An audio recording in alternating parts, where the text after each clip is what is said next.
Hello students, मैं तरुण आपका बहुत बहुत स्वागत करता हूं आपके अपने पीएम क्लासेस में। आज हम विद्युत आवेश तथा क्षेत्र के पार्ट 5 को डिस्कस करेंगे।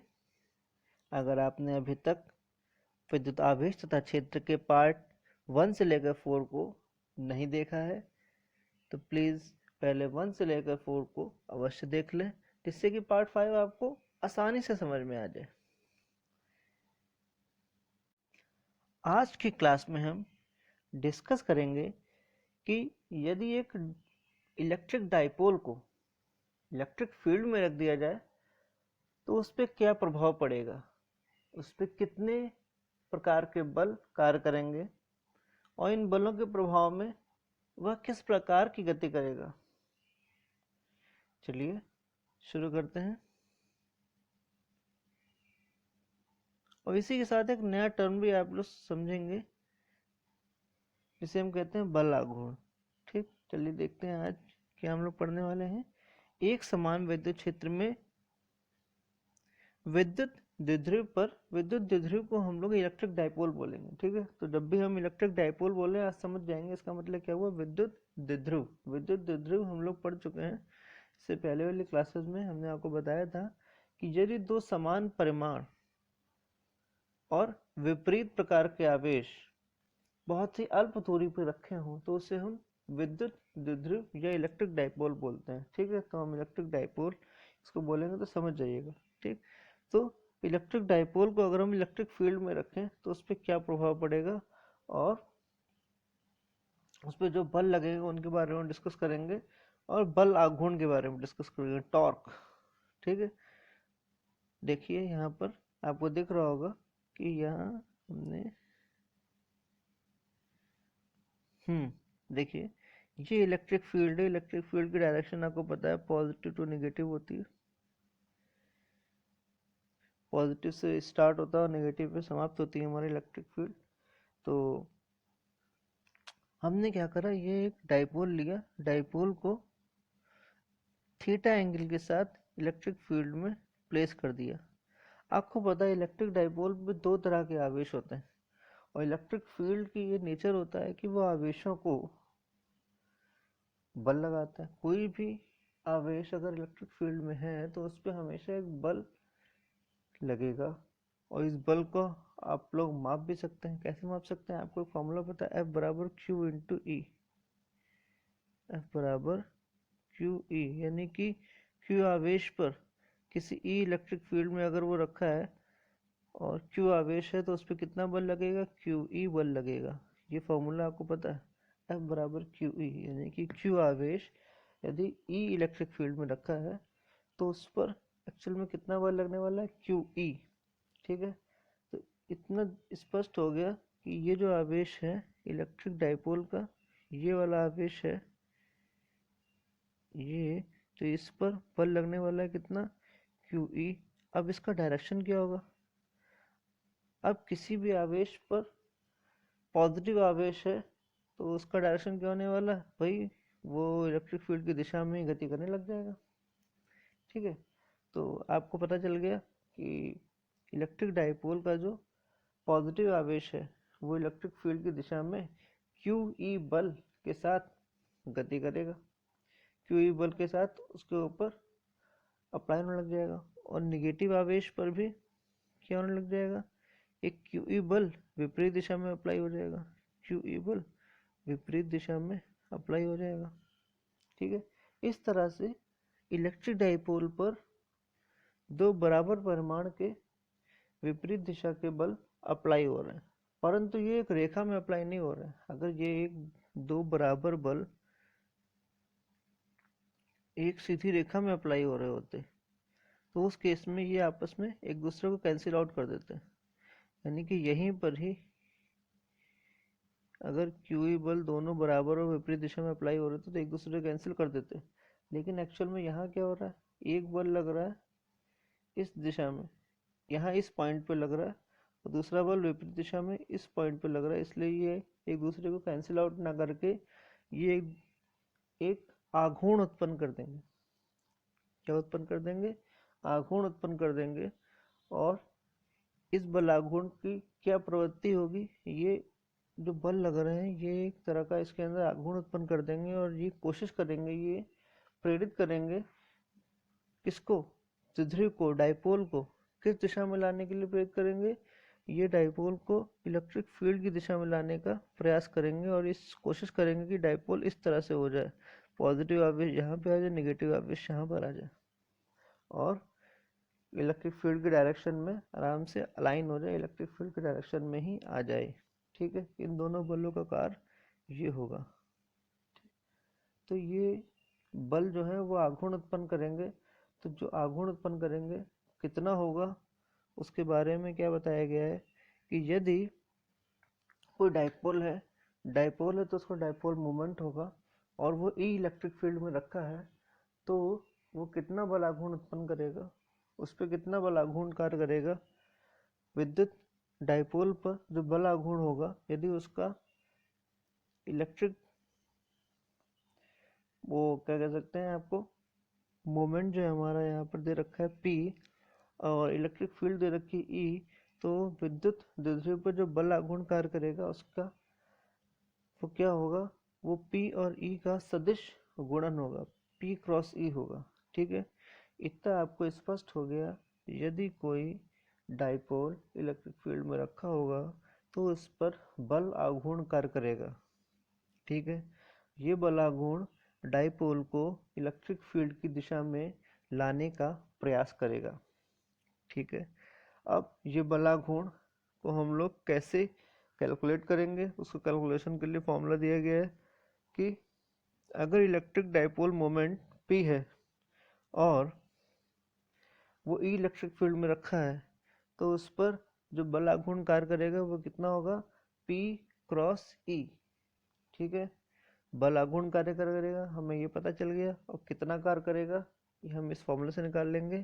ये फॉर्मूला क्या है, P क्रॉस E। ठीक, और आपने 11th में पढ़ रखा है कि क्रॉस प्रोडक्ट क्या होता है, अगर कहीं A क्रॉस B लिखा हो तो उसका मतलब क्या होता है, ए बी साइन थीटा। यहाँ पे लिखा है P क्रॉस E तो यहाँ इसका मतलब क्या हुआ, PE साइन थीटा। यहाँ पे थीटा क्या हो जाएगा, थीटा P और E के बीच का कोण हो जाएगा। अब आप ये मत कहिएगा सर P हमको नहीं पता, P आपने पुराने लेक्चर्स में पढ़ रखा है, P का डायरेक्शन क्या होता है, निगेटिव टू पॉजिटिव। ठीक है ना, तो यहाँ पर निगेटिव टू पॉजिटिव ये P हो गया और ये E का डायरेक्शन हो गया। इनके बीच में एंगल देखिए थीटा आपको दिख भी रहा है, ये बना भी हुआ है, देखिए ये जो एंगल बना हुआ है ये P और E के बीच में बना हुआ है। ठीक, अब देख लेते हैं बल आघूर्ण का जो मात्रक है वो क्या होता है, न्यूटन मीटर, और राशि कैसी होती है, सदिश राशि होती है। और बल आघूर्ण की दिशा क्या होती है, इसकी दिशा P और E की दिशा के लंबवत होती है, यानी कि E की दिशा आपको दिख रही है ये और P की दिशा दिख रही है ये, इन दोनों की लंबवत दिशा, यानी कि लंबवत दिशा आप समझ सकते हैं, राइट हैंड थंब रूल से आपने निकाली भी होगी लास्ट ईयर। आप यहाँ से अपनी फिंगर रख लीजिए ई डायरेक्शन में अपने राइट हैंड की और उसको पी की तरह लाने का प्रयास करिए, तो जो आपको अंगूठे की दिशा होगी वो जो होगी उसे हम कह सकते हैं बल आघूर्ण की दिशा। ठीक है, राइट हैंड थंब रूल से हमेशा दिशा निकाली जाती है, किस केस में, सदिश गुणन केस में। चलिए ठीक है, अब हम देखते हैं अलग अलग केसेस कि बल आघूर्ण कब मैक्सिमम होगा कब मिनिमम होगा। ठीक है, ये देखिए जो P और E के बीच का डायरेक्शन, P और E के बीच का जो एंगल है वो जीरो हो, इस केस में समझिए जरा, यहाँ पर क्या है, यहाँ इलेक्ट्रिक फील्ड की डायरेक्शन ये है और जो डाइपोल रखा है हमने वो एग्जैक्टली इलेक्ट्रिक फील्ड की डायरेक्शन में रख दिया, यानी कि जो डाइपोल मोमेंट P आपको दिख रहा है निगेटिव टू पॉजिटिव, वो भी क्या है, इलेक्ट्रिक फील्ड की डायरेक्शन में है। और आपको पता है बल आघूर्ण का काम क्या होता है, बल आघूर्ण वो इसलिए अप्लाई हो जाता है कि वो डाइपोल को इलेक्ट्रिक फील्ड की दिशा में लाने का प्रयास करता है। यहाँ डाइपोल पहले से इलेक्ट्रिक फील्ड की दिशा में है, इसका मतलब कोई भी आघूर्ण, कोई भी बल आघूर्ण उत्पन्न नहीं करेगा, डाइपोल पर आघूर्ण नहीं कार्य करेगा। और इसको कैलकुलेटेड फॉर्म में भी आप डिफाइन कर सकते हैं कि जैसे ही आपका डाइपोल और यानी कि पी और ई के बीच में एंगल ज़ीरो हो जाएगा, और साइन ज़ीरो की वैल्यू क्या होती है, ज़ीरो होती है। यहाँ देखिए, यदि थीटा की वैल्यू ज़ीरो है और वो थीटा की वैल्यू आप इस फॉर्मूले में अप्लाई कर दीजिए। इस फॉर्मूले में जैसे ही अप्लाई करेंगे तो क्या होगा, टाउ की वैल्यू क्या आने वाली है, ज़ीरो आने वाली है। और इस स्थिति में द्विध्रुव की स्थायी अवस्था कहते हैं। इस स्थिति में द्विध्रुव जो है वो स्थायी अवस्था में होगा।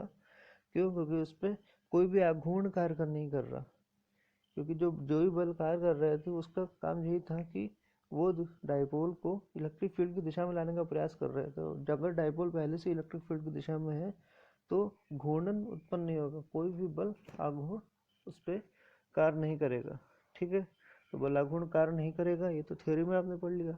अब प्रूफ कैसे करोगे? प्रूफ आप ऐसे कर सकते हो कि आप देख रहे हो पी और ई के बीच में एंगल कितना बन रहा है, ज़ीरो बन रहा है। पी और ई के बीच में एंगल ज़ीरो बन रहा है, तो टाउ में कि फॉर्मूले में आप पी ई साइन थीटा में जैसे थीटा की वैल्यू ज़ीरो पुट करोगे तो आपको टाउ की वैल्यू भी क्या मिल जाएगी, ज़ीरो मिल जाएगी। तो आप कहोगे कि यह द्विध्रुव की स्थायी अवस्था है। ठीक है, कि इस पर कोई भी इस समय बलागुण कार्य नहीं कर रहा। अच्छा, अब नेक्स्ट स्थिति क्या हो सकती है, यदि पी और ई के बीच में एंगल 180 हो। 180 का मीन्स क्या होता है कि पी और ई दोनों विपरीत दिशा में हो। आपको पता, देखिए इस यहाँ पे देखिए एक इलेक्ट्रिक डाइपोल दे रखा है, उसमें पी की डायरेक्शन ये है और ई की डायरेक्शन ये है, यानी कि विपरीत दिशा में है। इस केस में इनके बीच में जो एंगल है वो 180 है। अब ये इसकी स्थायी अवस्था नहीं हो सकती। क्यों? क्योंकि आपको पता है कि डाइपोल कि जो पॉजिटिव चार्ज है वो हमेशा प्रयास करेगा इधर आने का, और नेगेटिव चार्ज हमेशा प्रयास करेगा इधर आने का। ठीक है ना, क्योंकि पॉजिटिव चार्ज हमेशा प्रयास करता है कि वो इलेक्ट्रिक फील्ड की डायरेक्शन में रहे, जबकि वो इलेक्ट्रिक फील्ड की डायरेक्शन में ना होकर विपरीत डायरेक्शन में है, तो वो हमेशा प्रयास करेगा इधर आने का, और नेगेटिव हमेशा प्रयास करेगा इधर आने का। इस तरह से इस पर एक डाइपोल तो यहाँ पे शून्य आ जाएगा, लेकिन ये स्थायी अवस्था नहीं होगी, वो हमेशा बैलेंस अवस्था में नहीं रह सकते, क्योंकि ये प्रयास होता रहेगा इधर आने का। ठीक है, तो यहाँ पर देखते हैं क्या होने वाला है।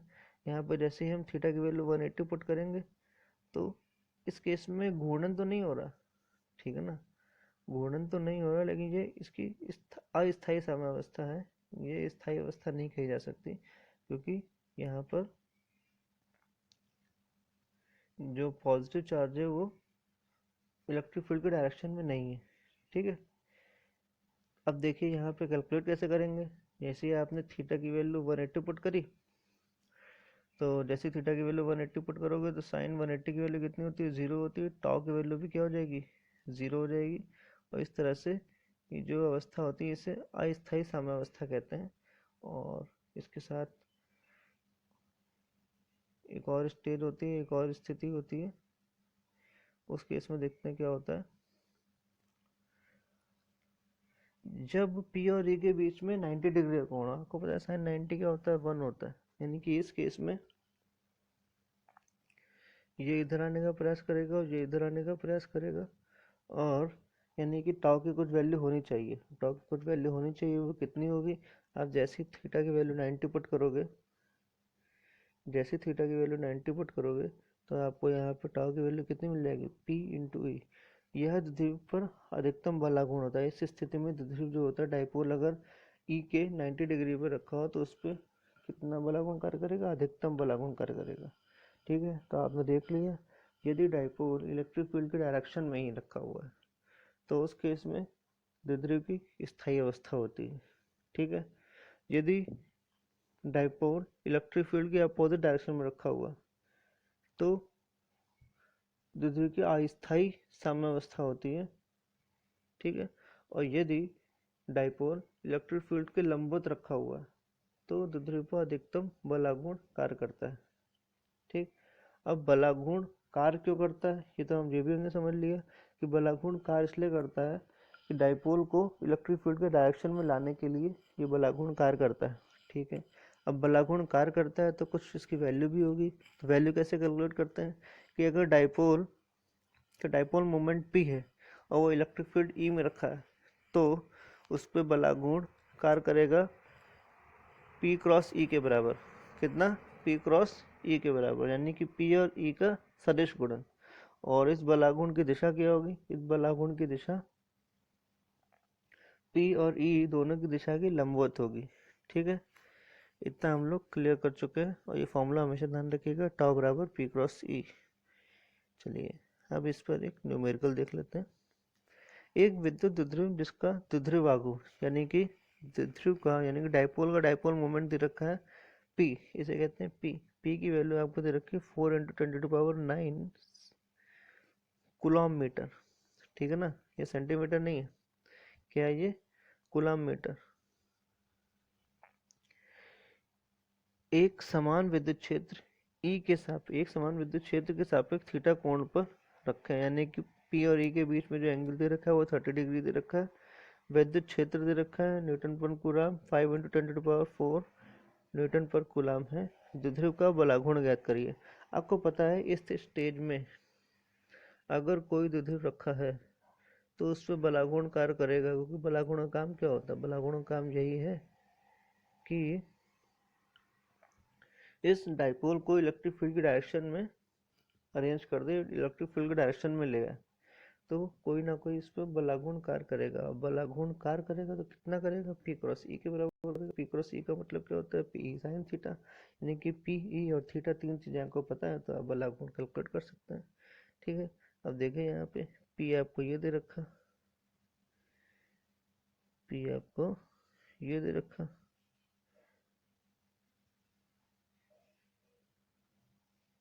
ठीक है, और ये जो है वो आपका थीटा हो गया, और ये आपका क्या हो गया? ई हो गया।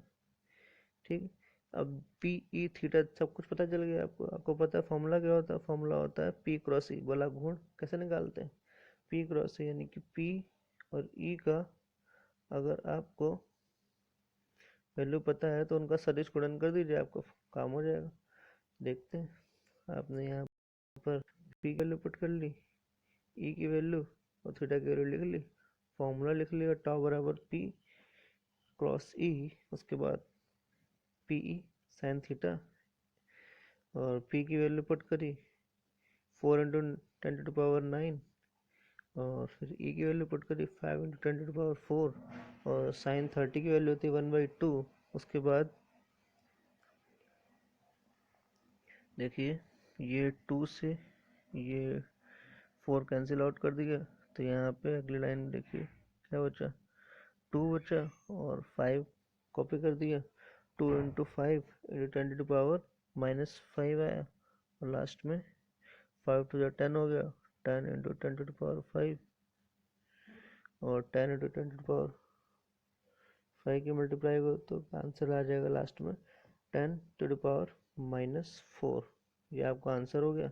अब आपसे कहा जाएगा कि जो बलाघूर्ण है वो एक सदिश राशि है, तो इसकी दिशा क्या होगी? बलाघूर्ण की दिशा पी व ई की दिशा के लंबवत होती है। ठीक है, मुझे आशा है कि आपको समझ में आया होगा। तो एक बार फिर से समरी के फॉर्म में बता देते हैं कि यदि कोई डाइपोल इलेक्ट्रिक फील्ड में रखा है, किसी इलेक्ट्रिक फील्ड से किसी कोण बनाते हुए रखा है, तो उस पर एक बलाघूर्ण कार्य करेगा, और यह प्रयास करेगा कि डाइपोल को इलेक्ट्रिक फील्ड की दिशा में ही व्यवस्थित कर दे, इलेक्ट्रिक फील्ड की दिशा में लाने का प्रयास करेगा। अब इलेक्ट्रिक फील्ड में दिशा में लाने का प्रयास करेगा तो इसकी कुछ वैल्यू भी होगी। इसकी वैल्यू किसके बराबर होती है? इसकी वैल्यू होती है पी ई थीटा। ठीक है, यह एक सदिश राशि है, और इसकी दिशा क्या होती है? इसकी दिशा पी और ई की दिशा के लंबवत होती है। तो सीधी सीधी बात, आपको विद्युत द्विध्रुव यानी कि इलेक्ट्रिक डाइपोल पर बलाघूर्ण आज बताया गया, और डाइपोल पर बलाघूर्ण निकालना आज आपने सीख लिया, और इस पर न्यूमेरिकल भी देख लिया। इसके आगे का हम अगली कक्षा में डिस्कस करेंगे। इसी के साथ मैं आज की कक्षा को समाप्त करता हूँ। धन्यवाद।